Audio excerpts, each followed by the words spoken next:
Près du débarcadère du bourg ancien de Choprou, Hu Zuyue, président de l'association de la pêche en mer de Xiangshan, ville de Ningbo, attend des amis. Il nous dit que ses amis sont des pêcheurs à la ligne en mer très habiles.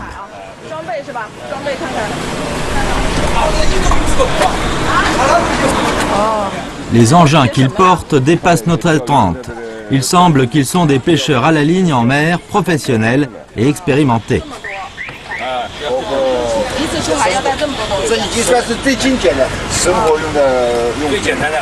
Qu'est-ce qui les pousse à faire 300 km de Hangzhou à Choprou? Choprou, célèbre bourg culturel et historique de Chine, est connu pour son paysage caractérisé par des rochers dressés. Choprou a une longue histoire. Dans l'histoire des Han, la géographie, est mentionné le fait que les ancêtres de Choprou vivaient de la pêche.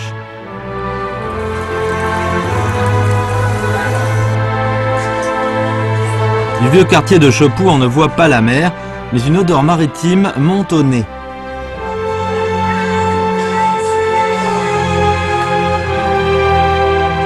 Ce sont en particulier les beaux et précieux poissons de Choprou qui attirent d'innombrables amateurs de pêche en mer, en Chine comme à l'étranger.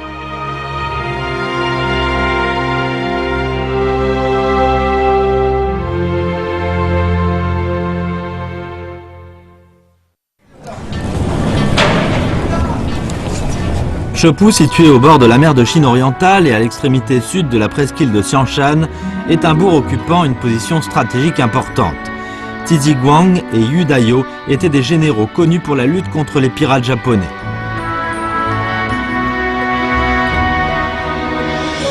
Choprou est aussi un port de commerce prospère. Sous la dynastie des Trang, des bateaux de commerce venaient y mouiller. Sous la dynastie des Qing, le développement des échanges commerciaux liés à la pêche attira un grand nombre de grands commerçants du Fujian qui ont créé des ports et des pêcheries.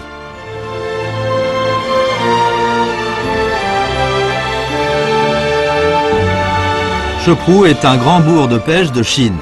Depuis 2008, Choprou organise annuellement le Festival international de la pêche à la ligne en mer de Xiangshan.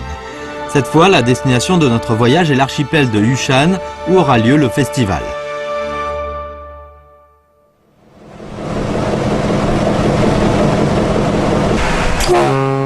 Le mauvais temps et un épais brouillard affectent notre voyage.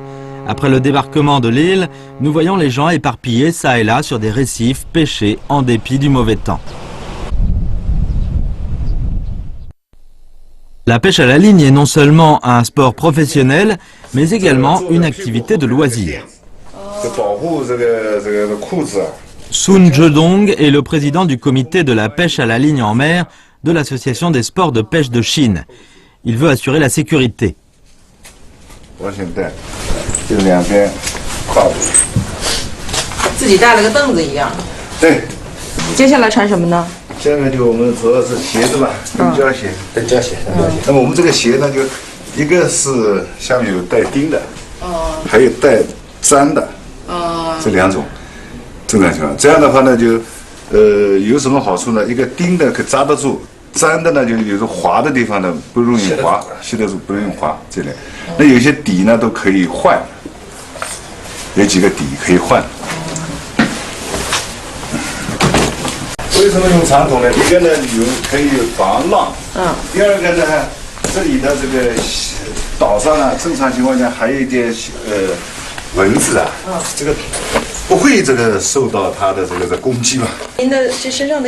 Sun Zhedong est un pêcheur à la ligne en mer expérimenté. Il pratique ce sport depuis plus de 10 ans et a organisé plusieurs compétitions. D'après lui, pour partir pêcher à la ligne en mer, le matériel comme les chaussures pour monter au récif et le gilet de sauvetage est indispensable. Il observe toujours ce principe.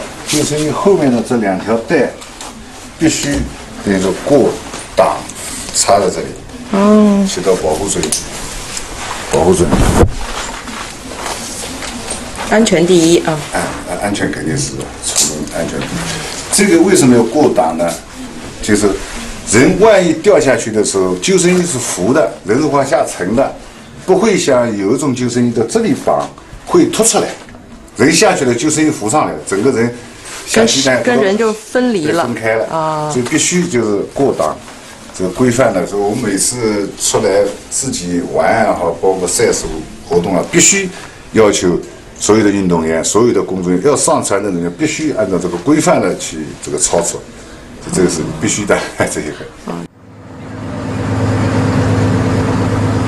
La pêche à la ligne en mer existe depuis une centaine d'années dans des pays développés comme les pays européens et les États-Unis. Avec le golf, l'équitation et le tennis, elle figure sur la liste des 4 sports de haut niveau. Mais beaucoup de gens ignorent que la pêche à la ligne en mer comporte aussi des risques, malgré son charme, et l'habillement scrupuleux est nécessaire. En Chine, la pêche à la ligne en mer attire de plus en plus d'amateurs. À l'archipel de Yushan de Shepu, la pêche à la ligne en mer dure 10 mois, du mois de mars au mois de décembre. Les amateurs de pêche à la ligne en mer, chinois comme étrangers, y viennent de toutes parts. Aujourd'hui, nous avons choisi le récif Pinghu comme lieu de pêche. Devant nous, c'est le récif Pinghu, constitué de 11 rochers qui fait partie de l'archipel de Yushan. Il constitue la ligne de base des eaux territoriales de Chine. D'ici à 12 000 marins, c'est la haute mer.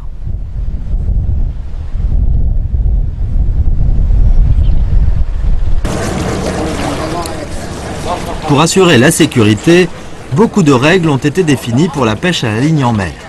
Par exemple, avant d'aller en mer, il faut prendre un bateau spécial pour aller jusqu'au récif. Dès l'embarquement, Wang Min, qui est un amateur, est dans son rôle et commence à s'affairer.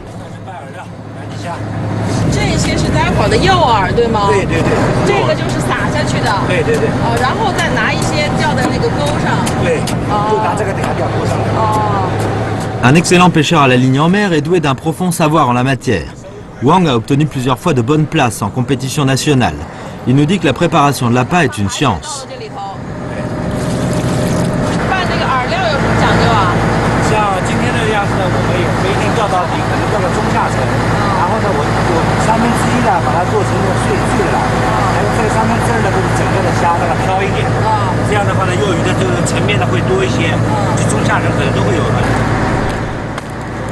Les poissons que l'on pêche à la ligne en mer sont ceux des mers chaudes, des mers tièdes et des mers froides. Les appâts préparés sont destinés respectivement aux poissons des couches supérieures, moyennes et inférieures.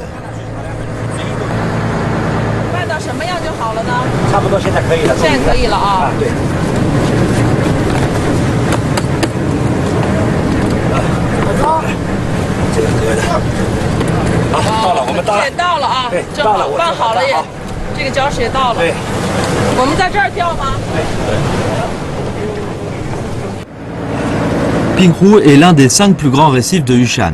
Les rochers de ce récif sont aussi coupants que des couteaux. C'est pourquoi nous marchons à grand-peine.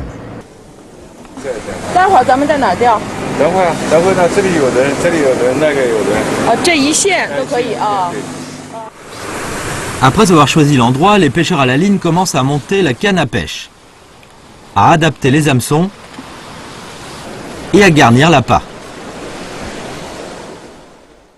正确的穿线呢是把那虾尾巴给掐了，然后从虾的尾巴肚子中间呢穿过去，从中间呢穿出来，这虾的直的。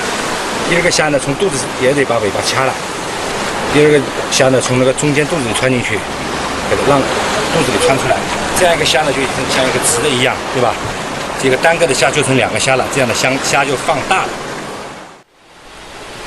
Les pêcheurs à la ligne se tiennent debout sur le rocher, dont le point culminant est à plus de 10 mètres de la surface de la mer. Cette façon de pêcher s'appelle en chinois Fuyo Zidiao, en français la pêche à la ligne sur un rocher abrupt. 那您10年前来的是什么样子？当时来的时候，我们跟渔民商量，每一个人是吃早饭、吃晚饭，晚上睡到他这儿，每个人给25块钱，这么一个标准。现在好，现在这个我们的宾馆啊、这旅社啊都开起来了。现在如果说大假这个时间来的超过200块钱一个标准房。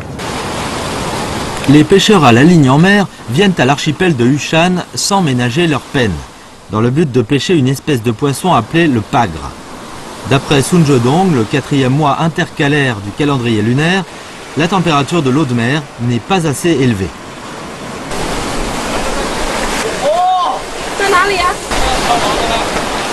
Nous constatons vite que Wang Min est effectivement un pêcheur habile.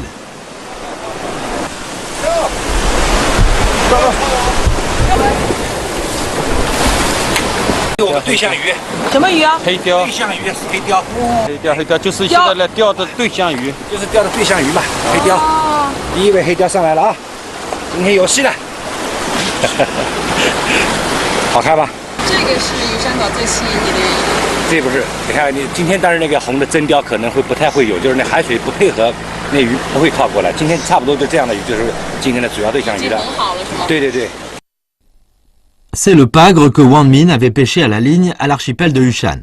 Ce pagre de 1,93 m de long et pesant 100 kg compte parmi les plus grands.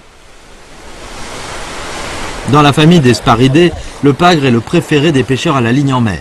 Le premier pagre a mordu à l'hameçon, suivi tout de suite d'un deuxième.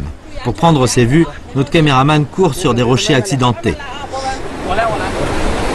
Cette fois, un poisson a mordu à l'appât de Sunjodong. Par rapport à notre excitation, lui, tranquillement, a jeté le poisson pris à l'hameçon sur un rocher.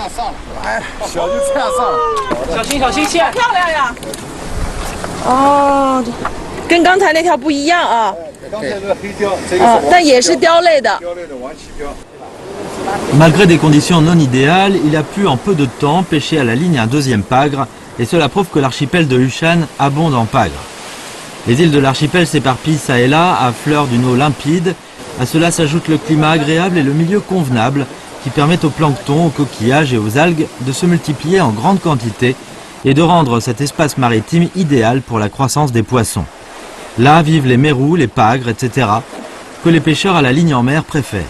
Les poissons d'ici sont rares dans le pays, en quantité et en qualité.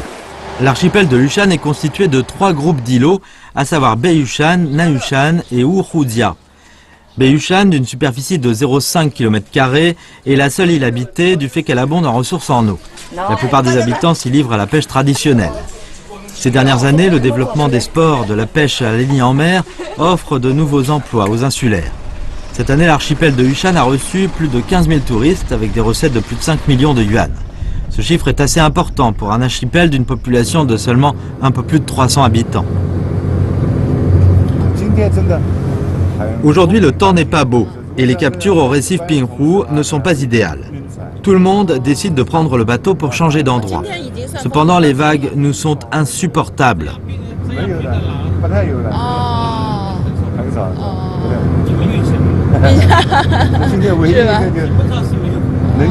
Dans la cabine, Wang, silencieux, change l'hameçon avec soin. Nous supposons que la façon de pêcher à la ligne change par la suite.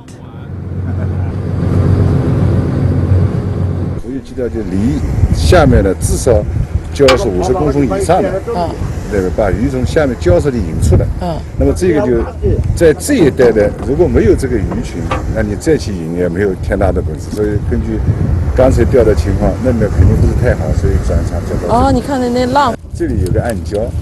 哪儿啊？那就这个。那个波涛汹涌的地方是吗？哦，那儿啊。对。哦。那个叫暗礁。暗礁就在那个浪下面吧？哎，对。哦。 Les vagues déferlantes au milieu des écueils sont effroyables.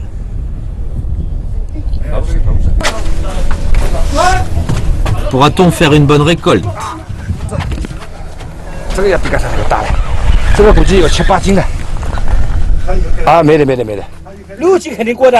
À la vue du radiant de la canne à pêche fléchie de Wang Min, nous devinons que ce devait être un gros poisson. Mais le jugement n'est peut-être pas juste.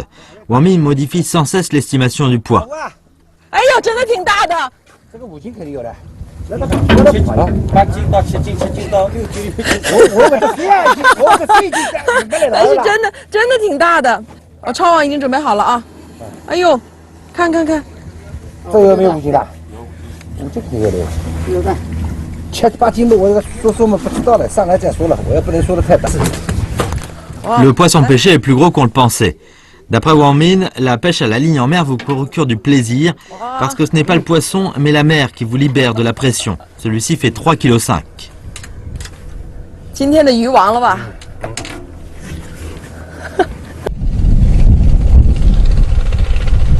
Vers midi, le pêcheur Wang Zonglien est revenu sur la côte. Hujan l'attendait depuis longtemps. C'est aussi un pêcheur local. Quand la pêche à la ligne en mer est en vogue, il ne va plus en mer pour pêcher. Il a fondé à l'archipel de Yushan un hôtel pour accueillir les amateurs. Aujourd'hui, il est venu ici pour choisir des poissons frais pour son restaurant.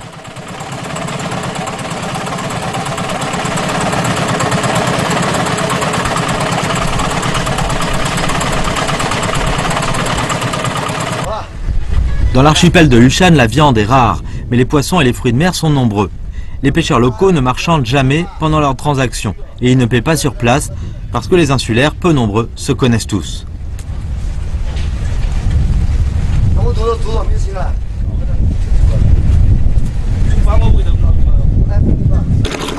Wang Zonglien, approchant de la soixantaine, est allé en mer à 4 ou 5 heures du matin.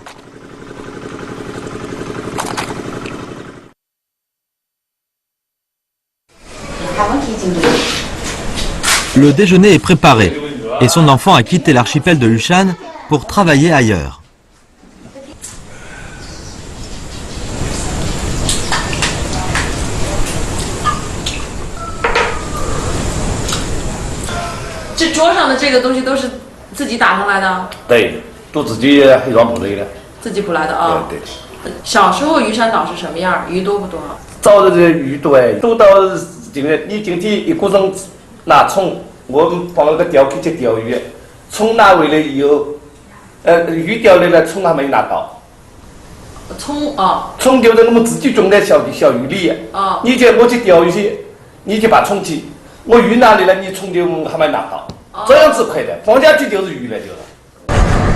Autrefois, dans l'archipel de Yushan, la pêche à la ligne se faisait sans canne à pêche. Avec un seul fil, on pouvait pêcher en un jour quelques dizaines de kilos de poissons. Aujourd'hui, les ressources marines sont épuisées. Heureusement, la pêche n'est plus le seul moyen de subsistance.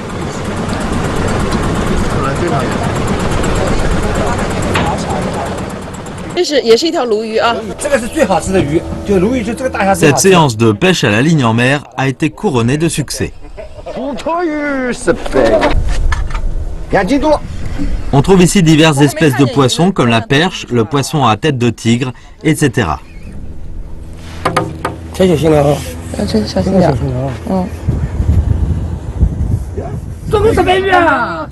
Un mérou, espèce que nous attendions, a fait son apparition. C'est une spécialité de Yushan. Du fait que sa chair est très estimée et qu'il est difficile à capturer, il est considéré comme un produit précieux. En cette saison, les mérous vivent à une profondeur de 10 à 30 mètres dans l'océan.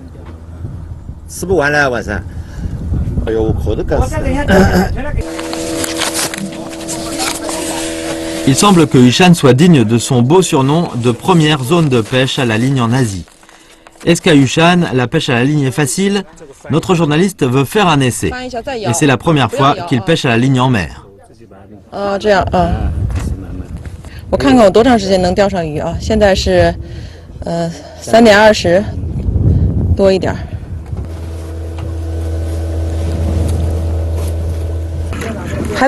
Il n'a pas attendu longtemps, peu de temps après, un poisson a déjà mordu à l'appât.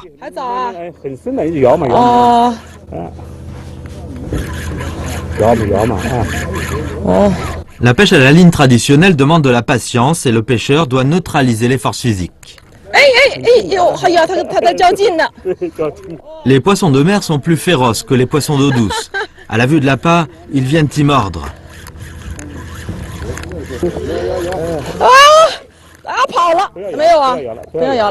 Du poisson mordant à l'hameçon à la capture du poisson, le processus est émouvant pour un pêcheur débutant. Avec l'aide des pêcheurs expérimentés, il a réussi à pêcher ce poisson féroce.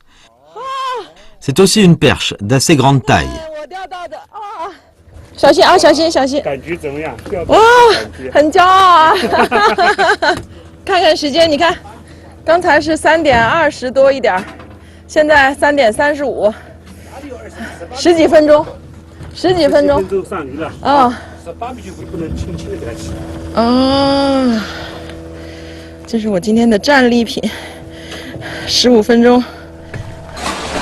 Du fait que ce n'est pas la saison, nous n'avons pas vu de pagre rougeâtre. On dit que cette espèce de poisson peut attirer d'innombrables pêcheurs à la ligne à Yushan. Lorsque notre caméraman dépose sa caméra pour prendre la canne à pêche, un miracle se produit. Il reprend la caméra et découvre que c'est un pagre, le seul pagre qu'il a pêché aujourd'hui.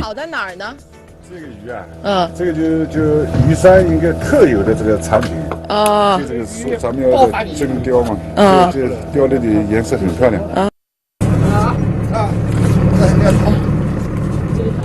En une demi-journée, les pêcheurs à la ligne en mer ont fait une bonne récolte. Si la mer n'est pas froide, les bancs de poissons viendront en masse de la haute mer. Dans ce cas, pêcher 50 à 100 kilos, voire même plusieurs centaines de kilos par jour est une chose normale. Le dîner promet d'être copieux.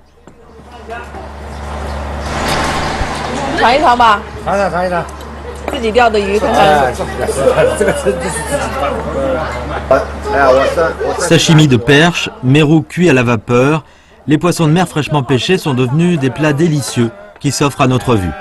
Nous éprouvons une autre attraction, de la pêche à la ligne en mer.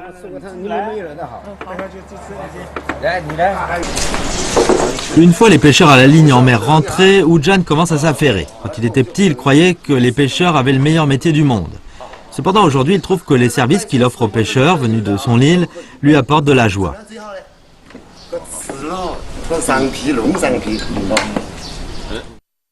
02年这里海钓刚开始的时候啊，就是我们本岛就有的钓，就比较多的它。那时候我们都看呆了，我们那个传统钓法也钓不上，他们这个现在的这个从日本啊、韩国引进的啊，那个技术是高。当时还嘲笑他们啊，那这个天气怎么能钓得上鱼？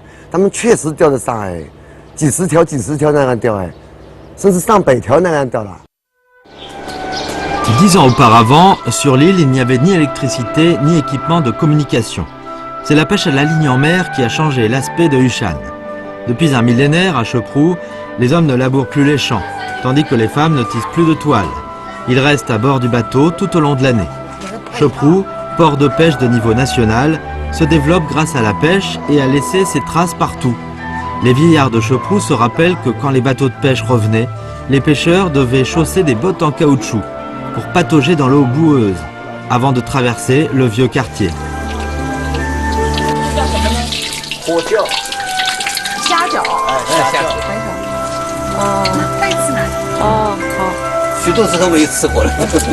Maintenant, Choprou est non seulement un nouveau paradis des pêcheurs à la ligne en mer, mais c'est aussi surtout un excellent havre dans la région côtière de la Chine du Sud-Ouest.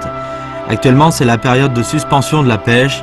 Des milliers de bateaux d'acier aux moteurs puissants mouillent dans le port de Choprou.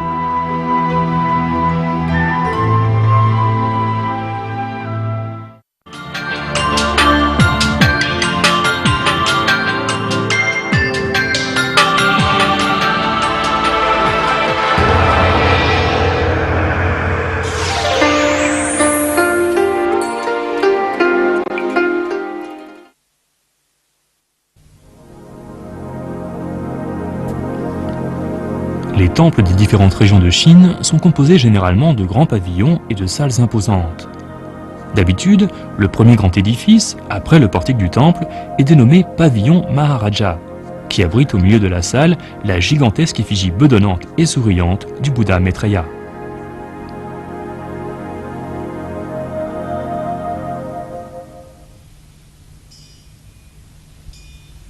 Le bouddhisme vénère le Bouddha et aussi les bodhisattvas qui se décident à devenir Bouddha. Maitreya est l'un des plus importants personnages des bodhisattvas bouddhiques. Il y a 2000 ans, la foi en bodhisattva fut introduite en Chine avec le bouddhisme, depuis l'Inde. Sur cette terre, cette foi, commença sa sinisation.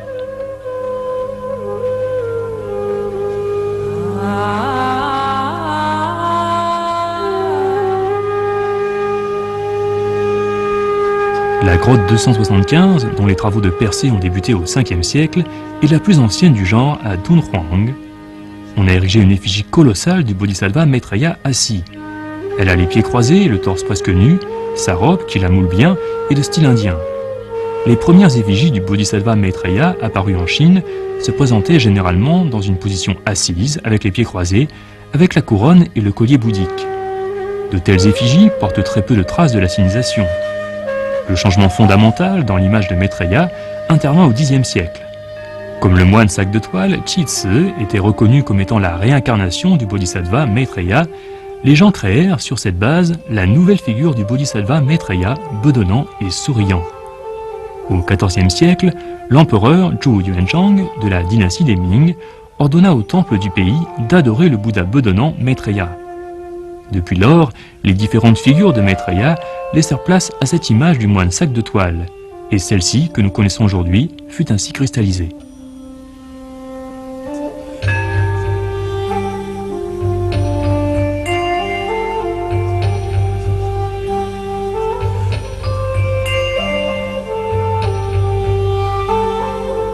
La substitution des précédentes figures de Maitreya par celle du moine sac de toile fut un grand changement dans le processus de sinisation des figures bouddhiques. Parallèlement à cette évolution, il y eut aussi le phénomène de laïcisation et d'adaptation locale à la fois en Maitreya